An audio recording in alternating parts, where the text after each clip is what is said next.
للفشار بقى استنى ما اسال البنات اللي احنا عملناه ايه المدور دوت يا بنات. هو ايه؟ اسمه ايه؟ فشن ايه؟ لا مش ناجتس. اللي زي الفشار. اللي زي الفشار فنكوش. فنكوش، ايوه هو الفنكوش، شعرك منكوش.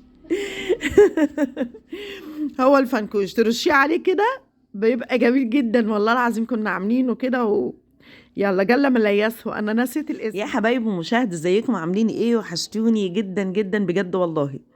جايه لكم بقى بالروتين اللي انتوا دايما بتحبوه، روتين في المطبخ كده. نعمل اكله كده على السريع. لقيت بنتي بتتصل بيا وبتقول لي يا ماما يا ماما انا جايه هطلع من الدرس انا واصحابي على البيت، وعايزاكي تعملي لنا اكله كشري مصري كده حلوه نشبع بيها. يعني الطبق بصراحه انا بعمله بيشبعهم قوي. فانا طبعا جبت حمص الشام بتاعي، وطبعا المفروض يتنقع من بالليل، لا انا بسرعه كده على السريع في ميه سخنه وغليته. وطبعا هو من النوع اللي بيستوي بسرعه يعني. وطبعا عملت طبعا سلقت العدس بتاعي وسبتهم بقى كده. عندي كيس صلصه في قلب الفريزر طلعته. حمرت بصله مع عدد كتير، يعني هقول لك راس صغيره كده من الثوم. كتري الثوم في الصلصه عشان تدي تيست حلو قوي في قلب الكشري. عملت طبعا دقه بميه دقه الثوم، اللي هي ميه الثوم ديت بتبقى حلوه قوي لو ترشت على الطبق من فوق، بتبقى تدي تيست جميل. حطيت شطه في قلب الصلصه لان احنا بنحب الشطه بصراحه، وكمان صحابها بيحبوا الشطه. فهنا طبعا بقى هحمر البطاطس. حمرت لهم بطاطس جنب منها مخلل. هنا طبعا ما تحطيش بص نصيحه مني عشان الزيت بتاعك يفضل حلو قوي يعني في الطاسه ما يخلصش بسرعه. حطي ميه وخل في قلب ميه وخل في قلب البطاطس بعد ما تقطعيها، نقعها في ميه وخل وسيبيها شويه كده، واستني لما الزيت يسخن جامد وبعد كده حطي البطاطس. ما تحطيش البطاطس والزيت لسه يعني بيبقى حرارته هاديه. ليه؟ علشان البطاطس لما بتلاقي الزيت بيبقى دافي بتشرب كميه الزيت اللي في الطاسه عندك. استني لما الزيت يسخن وبعد كده حطي.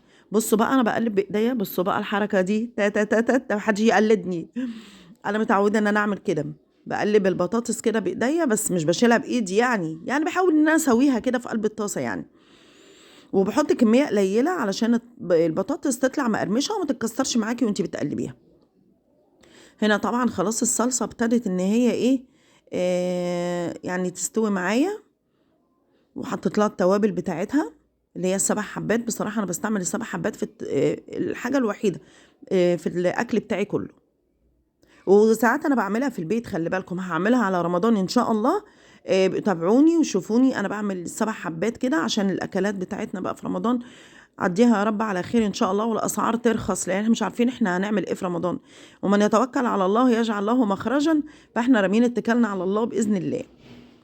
مين لسه ما دعمنيش وما عمليش الاشتراك ولا اللايك؟ ادعموني جزاءكم الله خيرا ان شاء الله. ربنا يجازيكم بالخير. وانا عندي هنا بقى ايه البنات لسه جايه من المدرسه. حد سمع قفله الباب؟ هم جايين وانا بسجل الصوت يعني.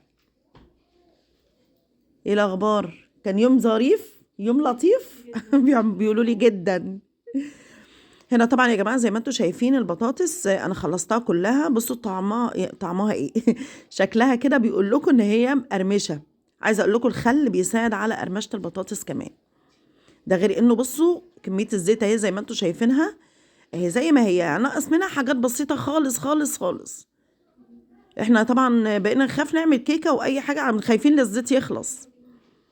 3 ازايز زيت للشهر كله يعني. الحمد لله ربنا يطرح فيهم البركه. احنا بنيجي لاخر الشهر وبنشتري زيت.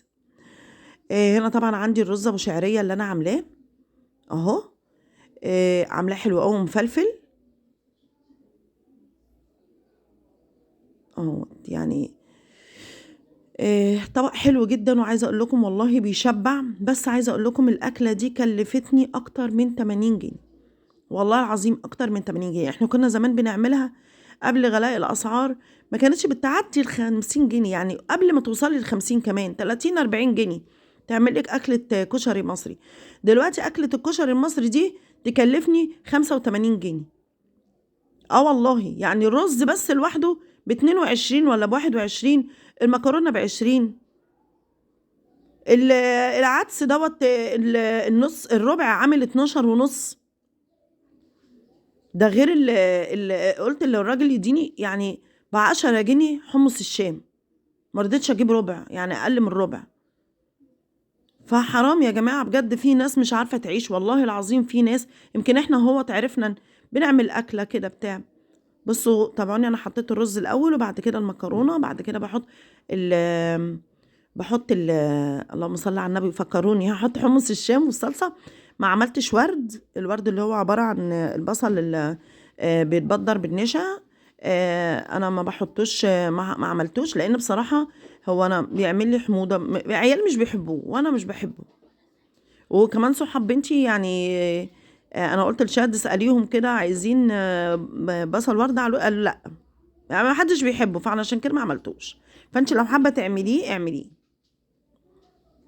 انت بتبدريه بالنشا، تحطي عليه الملح بتاعه والتوابل بتاعته كده على الوش، وتسيبيه شويه، وبعد كده زيت سخن وبتحمريه، بيبقى مقرمش يعني، وبعد كده تحطيه بقى على الوش. فانا ما عملتوش، فانا قلت لك الطريقه اهو. هنا طبعا هنا حمص الشام بحطه كده. وطبعا انا عامله ميه بخل وتوم، كنا على النار. دي الدقه يعني بتاعته. عيالي بيحبوا ميه بالخل بالثوم، تغلي على النار، وعليهم يعني ريحه بسيطه كده من ال اللهم صل على النبي، من الملح، وترشيها على الوش للي حابب الثوم يعني، بتدي طعم حلو برضو. عايزه اوريكم بقى البطاطس اللي انا عاملاها. بحط عليها كده حاجه، هي الحاجه الوحيده الرخيصه جدا، الحاجه الوحيده اللي رخيصه جدا في الفيديو ده، ب2 جنيه نكهات كده. بصوا دوت هنا. عايزه اقول لكم بس في الفيديو ان انا هنا لازم بعد ما بتغرفي الحاجه بتاعتك لازم تغطيها. ده عن الرسول عليه الصلاه والسلام، هو اللي نصحنا بكده، ما ينفعش تسيب الحاجه مكشوفه يا جماعه، الحاجه بتاعتنا لازم تتغطى. ده بقى طبعا الصينيه بتاعت الصلصه ديت هحاول اجيب لها غطا كبير واغطيها. هنا الحاجه اللي بتقع زي ما انا ما قلت لكم تتشال في كيس صغير، وما ترميهاش في الزباله كده، لا شيلها في كيس صغير، حوشيهم كده في كيس صغير، وبعد كده شيليه في الباسكت، او لو عندك حد بيربي طيور اديها لهم. هنا بقى هوريكم طبعا البطاطس انا جايبه لها نكهات من عند العطار. النكهات ديت هي الحاجه الوحيده بقى اللي ب2 جنيه، اي نكهه اقول له عايزه ب2 جنيه، عايزه ب3 جنيه، عايزه ب5. فانا جبت بقى بطعم الشطه والليمون وبطعم الجبنه وبطعم الفراخ وبطعم الكباب كده يعني. وانا جبت بقى اللي هحطه دلوقتي بطعم الشطه والليمون. بصوا الكيس الصغير قد ايه، يعني ب2 جنيه. نوعت انا كده، شكلت شويه كده، وقلت ايه، فنكوش شعرك منكوش يا ارتاج. يا ريت تدعموني باللايك والاشتراك.